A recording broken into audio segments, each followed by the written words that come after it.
Olá, sejam mais do que bem-vindos a mais um vídeo deste canal. Eu sou André Carpano e no vídeo de hoje nós vamos relatar o caso Beatriz Angélica, que veio se arrastando desde 2015, mas agora, no início de 2022, teve um sinal de justiça. Então, vai vendo.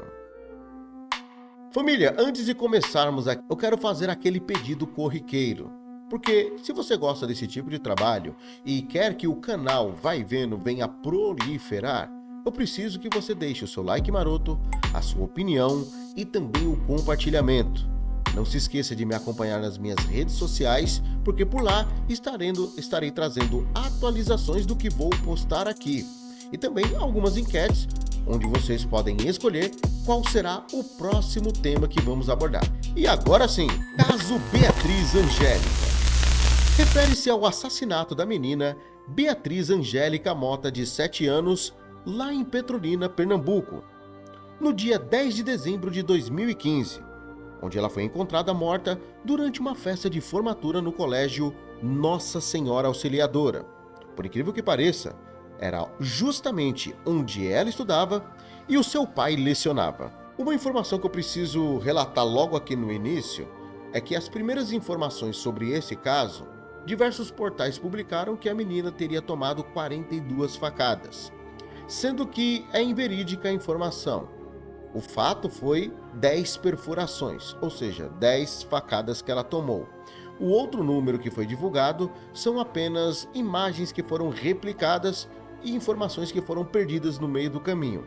Mas o laudo técnico garante que foram 10 facadas. Sendo assim, o caso, que deu-se início em dezembro de 2015, teve, digamos que, um final aparente agora em janeiro de 2022, graças ao trabalho da Polícia Científica de Pernambuco, onde identificou o suspeito através de um exame de DNA encontrado numa faca perto do local do crime. Mas vamos explicar aqui um pouquinho melhor a situação, quem era a vítima e como ocorreu. Beatriz Angélica Mota Ferreira da Silva nasceu no dia 11 de fevereiro de 2008 em Juazeiro, cidade baiana, vizinha a Petrolina, no Pernambuco.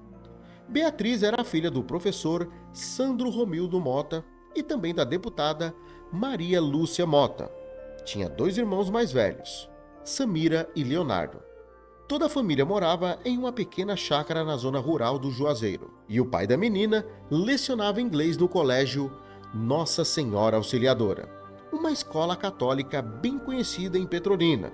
No dia em que ela foi morta, sua irmã Beatriz estava se formando no 3º ano do ensino médio, sendo que, no dia 10 de dezembro de 2015, Beatriz, acompanhando os pais à cerimônia de formatura da irmã, que contou com a presença de cerca de 2.500 pessoas, Beatriz pediu permissão à sua mãe para tomar água em um bebedouro, que ficava embaixo da quadra onde estava acontecendo o evento. Seus pais, então, notaram sua ausência cerca de meia hora depois. Seu pai interrompeu a apresentação da banda, chamando por ela, onde dizia: "Beatriz, oh minha filha, onde é que você está?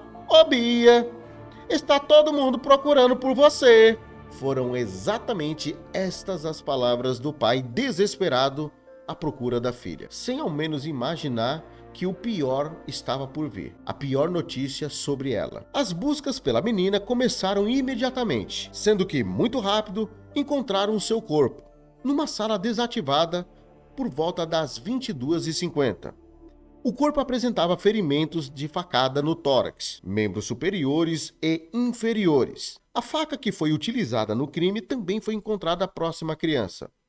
O laudo constatou que o corpo de Beatriz apresentava diversas perfurações, um ato de extrema violência. E um detalhe que chama muita atenção neste caso é que o local ainda é incerto. O local onde aconteceu o crime é incerto, mas a polícia garante que não foi onde o corpo foi encontrado. O local onde o corpo de Beatriz estava não apresentava vestígios de que o crime ocorreu por ali.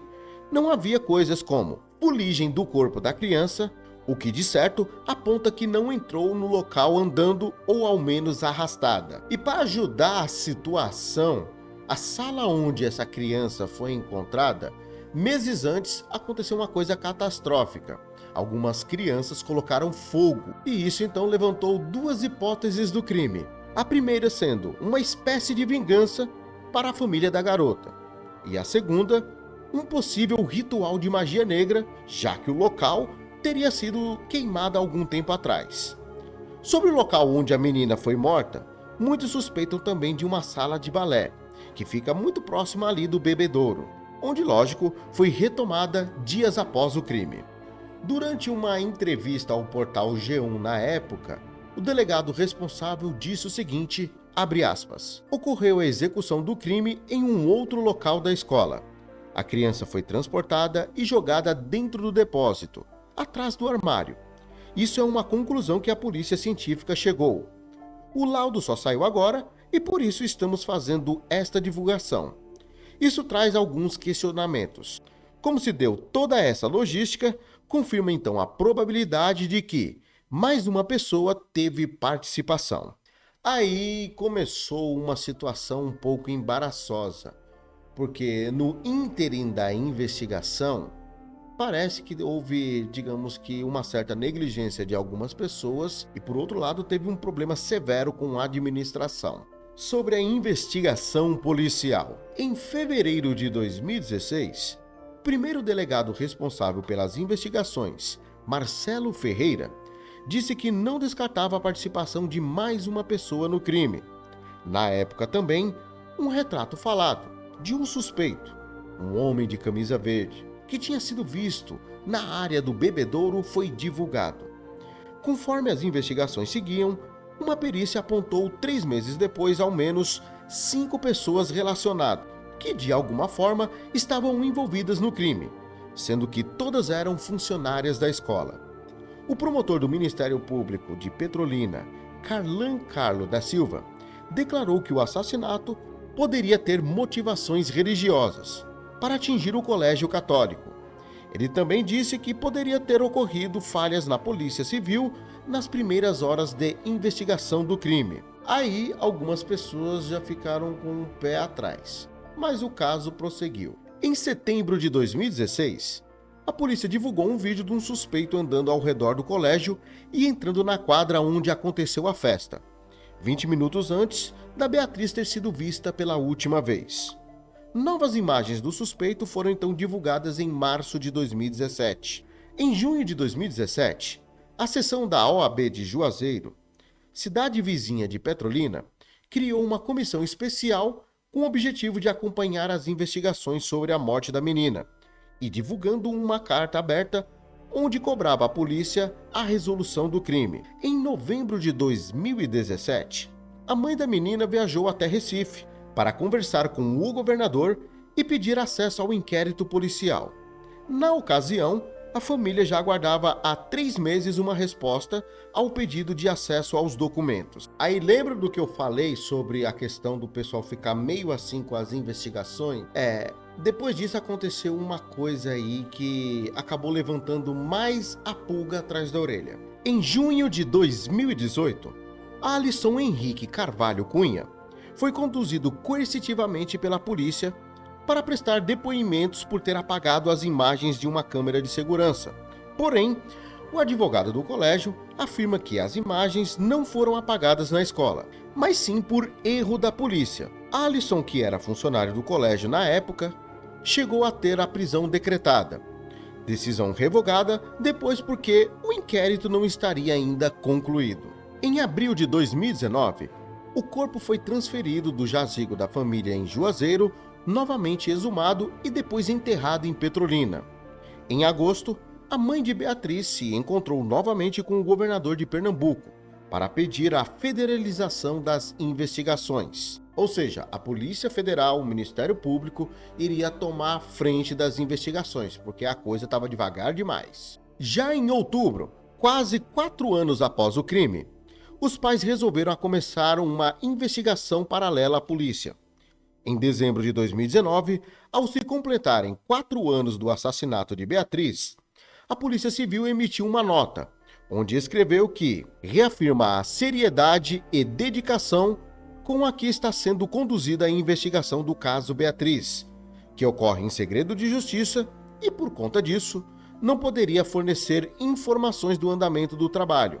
Por fim, a Polícia Civil de Pernambuco reitera a confiança de elucidar esse bárbaro assassinato e apresentar quem cometeu o crime à justiça, sendo que no mesmo mês, os pais decidiram fazer um manifesto para novamente chamar a atenção das autoridades e para que algo fosse concretizado. Inclusive, o pai de Beatriz disse que em outubro de 2009, um investigador particular contratado pela família afirmou que os agentes de polícia estavam atrapalhando as investigações e ressalta: nossa investigação paralela, a gente descobriu coisa que nem gostaria de falar. Está tendo um certo desvio de função. A gente está descobrindo que alguns agentes que participam da investigação de Beatriz, de uma certa maneira, atrapalharam as investigações. Foram suas palavras a uma rádio. Já a Polícia Civil se pronunciou afirmando que continuava empenhada na elucidação do caso. Até maio de 2020, 5 delegados já haviam trabalhado neste caso. Marcione Ferreira foi o primeiro delegado a conduzir as investigações. Em dezembro de 2017, a delegada Gleice Ângelo assumiu o caso. Em dezembro de 2018, a delegada Poliane Neri foi indicada para chefiar as investigações. E em março de 2020, Isabela Cabral Fonseca Pessoa e João Leonardo Freire Cavalcante foram indicados para liderar o caso. Após um protesto da mãe fazendo uma passeada de mais de 700 quilômetros, pedindo ao governador para fazer alguma coisa e com muita insistência, até que enfim começou a andar a situação. No dia 28 de dezembro de 2021, o governador Paulo Câmara anunciou a demissão do perito criminal Diego Costa, que trabalhou no caso Beatriz. O perito tinha prestado serviço particular no colégio Nossa Senhora Auxiliadora, onde justamente a menina foi morta. O governador também disse que é favorável à federalização do caso, sendo que 12 de janeiro de 2022 foi realizado um laudo pericial, onde apontou que a faca utilizada tinha DNA de Marcelo da Silva, de 40 anos, onde confessou ter assassinado a menina após ela ter visto ele com a faca e começar a gritar. O criminoso já está preso devido a outros crimes. Lucinha Mota, mãe da vítima, disse que não queria que um possível inocente pagasse pelo crime e que o DNA por si não era prova suficiente. Mas vamos aqui enumerar e elucidar alguns fatos deste crime. Primeiro, a informação de que um homem de camisa verde havia abordado uma outra criança na área do bebedouro antes de Beatriz. Porém, a criança assustada se afastou e outras pessoas também confirmaram ver o suspeito. Segundo, outro fato comprovado é que um molho de chave havia sumido 10 dias antes do crime. Chaves que davam, inclusive, acesso a todas as rotas de entrada e saída do colégio. Terceiro, há imagens de que uma câmera de segurança ficava a cerca de 50 metros do local onde o corpo foi encontrado. Porém, elas estão comprometidas. Quarto, a polícia conseguiu encontrar traços de DNA e uma digital no cabo da faca utilizada. Quinto, o local exato da morte até o presente momento não foi descoberto. Sexto, na faca do crime foi encontrado o DNA de Marcelo da Silva.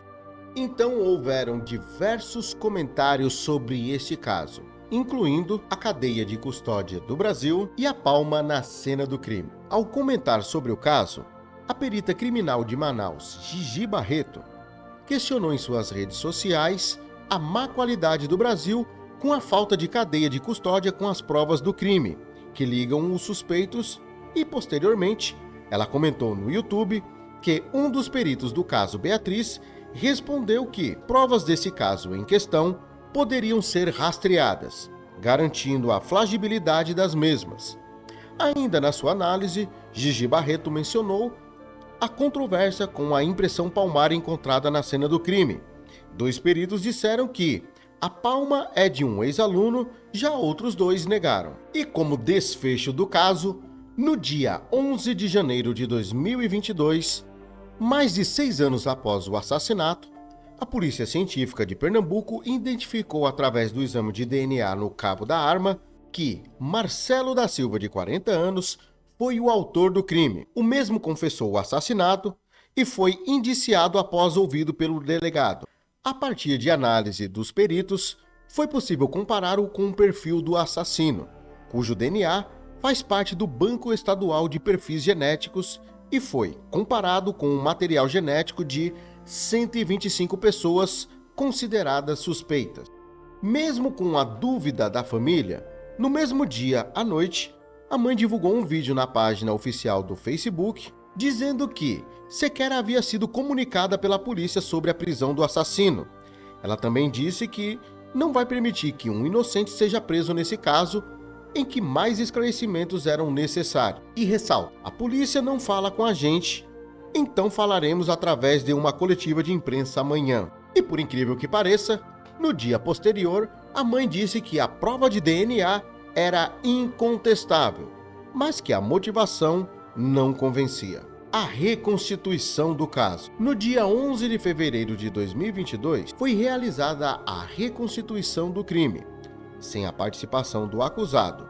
No entanto, todas as 10 testemunhas, pessoas que estavam na formatura do colégio Nossa Senhora Auxiliadora e que também viram o suspeito, os que participaram dos trabalhos, reconheceram Marcelo da Silva. Segundo o advogado dos pais de Beatriz, uma de cada vez foram colocadas diante não apenas do suspeito, mas, como manda o Código de Processo Penal, outras pessoas também, sendo que em torno de 5 pessoas, para que essas testemunhas possam, dentro desse grupo, identificar quem eles viram realmente, o que a memória fotográfica delas poderiam indicar na ocasião. Um detalhe interessante: uma das testemunhas, Marcelo Gomes, disse: dúvida nenhuma, eu quando entrei na sala já fui apontando a numeração que estava nele.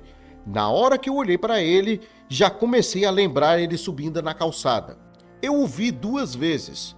Uma foi de costas e uma foi no momento que ele sobe na calçada, quando ele parte para a escola. Bom, eu acredito que seja nesse momento que ele entra na escola e faz esse bárbaro crime que cometeu. Impressionante esse caso e quanto ele foi arrastado. O que mais chama a atenção em tudo isso é que, mesmo tendo já as provas em mão, a polícia, de uma forma, digamos que assim, meio que demorada, não apresentou logo os fatos e decidiu então enrolar o máximo possível. Chega a ser até revoltante este caso. Mas e aí, o que vocês acharam de mais esse relato de um caso policial? Deixa aí a sua opinião. Um forte abraço do Baixinho e até um próximo caso.